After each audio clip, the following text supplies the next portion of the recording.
Hi friends, మేమైతే చేలకు వచ్చినాం. మా చేలకు ఎందుకంటే ఈ రోడ్డుకు దగ్గర ఉంటుంది, మేము వచ్చే తవ్వల్లే ఉంటుంది మా చేను. చేలకు అయితే వచ్చినాము. ఆ రోజు బెండకాయలు వెళ్తే తెంపుకొని వచ్చిన. 10 రోజుల వరకు మొత్తం ముదిరిపోయినాయి ఫ్రెండ్స్. చూడండి, ఇక్కడ ఉంటేనేమో మేము అప్పుడప్పుడు చూసి తెంపుకుంటుంటివి. ఎదుడు మొత్తం బెండకాయలు అన్నీ ముదిరిపోయినాయి, ఇవి వెళ్ళినాయి. పత్తి చేను అయితే గూడ మొత్తం రాలింది. చూడరా, గూడ మొత్తం రాలింది ఫ్రెండ్స్. మరి వానదేవుడు, మరి ఏం వానదేవుడో ఈ వానదేవుడు, వాన పడ్డందుకు గూడలు మొత్తం రాలినాయి. చెట్లు మొత్తం ఇట్లా పొరక అయినాయి ఫ్రెండ్స్. మరి చేలకైతే వచ్చినాం, చూద్దామని వచ్చినాం, చూస్తున్నాం. మరి బెండకాయలు అయితే ఇవి వెళ్ళినాయి, కాయలు మొత్తం అయితే ముదిరిపోయినాయి. చూపెట్టు.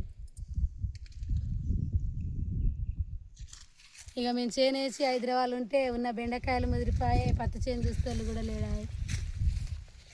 బాయ్ మరి.